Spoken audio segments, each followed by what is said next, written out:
and decide what mark you think this answer should have been given. This has the annotation and the marks that were awarded for this particular answer.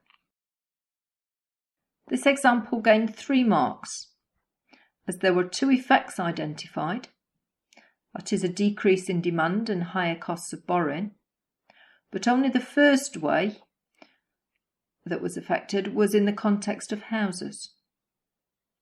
Hence only one of the 2 available application marks were awarded, as "can buy some materials" was seen as too vague for application. It needed to be more specific.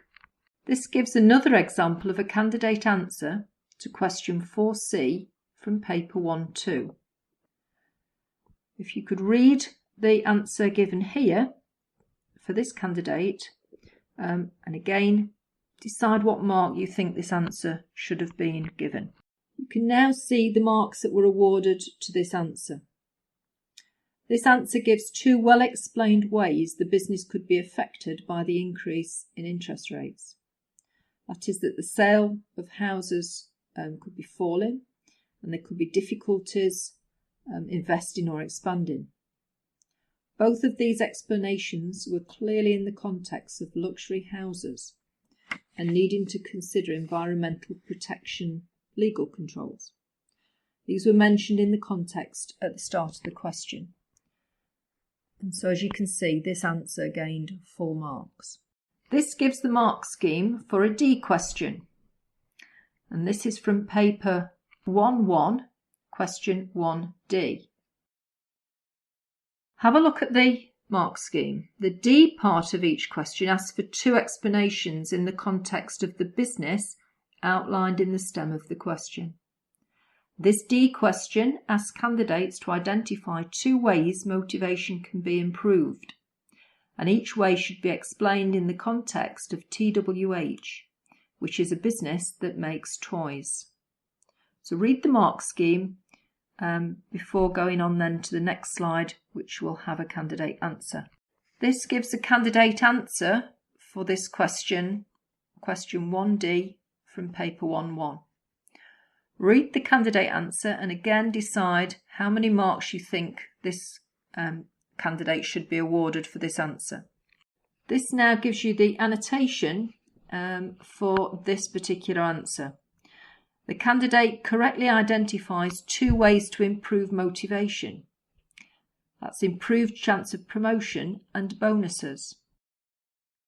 Both ways have a generic explanation of why this will improve motivation, but there is no clear reference to a business that manufactures toys. Therefore, this answer can only achieve 4 marks.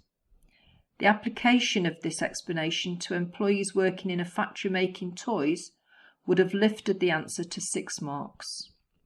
So this is something to be careful when you're encouraging your candidates to answer these questions, to make sure that they do apply it to the business, their answer to the business. This is a second example of a candidate answer to question 1D from paper 1-1. Again, this answer has not been annotated. Please read the candidate answer and again decide what mark you think should be awarded. As you can see, this candidate correctly identifies 2 ways to improve motivation: to offer training to employees and job delegation. Both ways have an explanation, and the explanation is in the context of toy manufacturing as ways that they can improve motivation. And therefore this answer can gain full marks. It gained all 6 marks. This is another example of a D question. This is question 4D from paper 1-2. This question asks for 2 stakeholder groups to be identified, and then an explanation of why each of these stakeholder groups are important to the business outlined at the start of the question. In this question, the business builds luxury houses. This is a candidate answer to question 4D from paper 1-2. Again, this doesn't have any annotation. Please read through the candidate answer and decide what marks it should be awarded. This shows you the marks that were awarded for this particular answer. you can see that the candidate correctly identifies two stakeholder groups. That is shareholders of this business, as it's a public limited company, and workers. Both parts of the answer explain the importance of the stakeholder to this business, as both answers are clearly in the context of a company that builds luxury houses. The explanation doesn't repeat luxury houses in the second explanation. It identifies that these houses are designed to a high quality. Repetition of reference to luxury houses in the second point would be insufficient to gain the second application mark, as further development of the application is required for the second application mark to be awarded. Slide 30 gives an example of an E question to paper 1. This is question 1E from paper 1-1. Read through the mark scheme to decide what kind of question this is and what is required. We'll then go on to look at some answers. This is an example of a candidate answer for question 1E from paper 1-1. It's not annotated, so please read through the answer and decide how many marks this answer should be awarded. This answer the E questions are the most challenging for candidates. And for this particular answer, you can see that it's been annotated and there is only 1 mark for knowledge. And so if this candidate only gives detail that is purely knowledge, then a maximum of 1 mark can be awarded. This can be seen in the answer of this candidate. The answer only gives knowledge of retained profit and bank loans, but no other development of these points are made. The answer is also generic, and also no judgment is made. So, as I say, a total of 1 mark was given for this particular question, this answer. This is the mark scheme for another E question. This is question 4E from paper 1-2.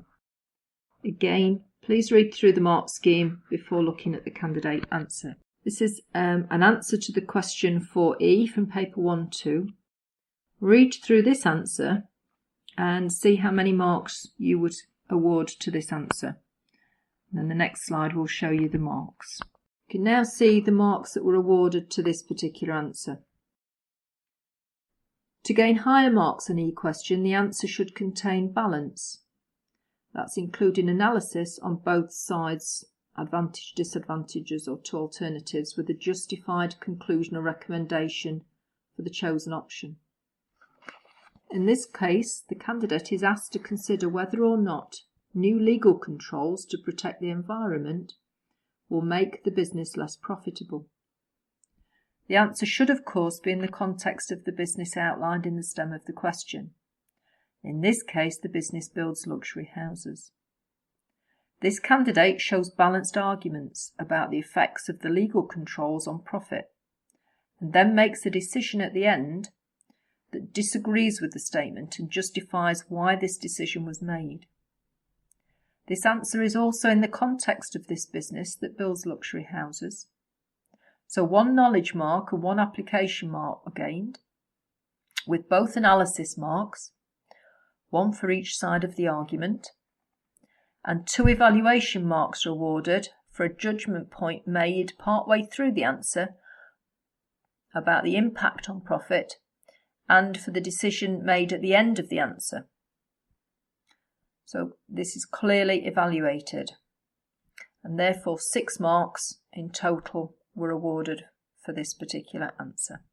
This is a second example of a candidate's answer to question 4E from paper 1-2. So again, please read through the candidate answer and decide how many marks to award. This candidate answers in the context of this business, that is building houses, and shows knowledge of the effect of new legal controls and what they might have on this business. However, there is no balance to the answer, as only 1 side of the argument is given. To gain higher marks, the answer needed to have included the alternative consideration of why legal controls might not have affected profit, and decision made as to the overall likely effect on profit. This is a final example of a question 4E from paper 1-2. Again, please read the answer that the candidate's given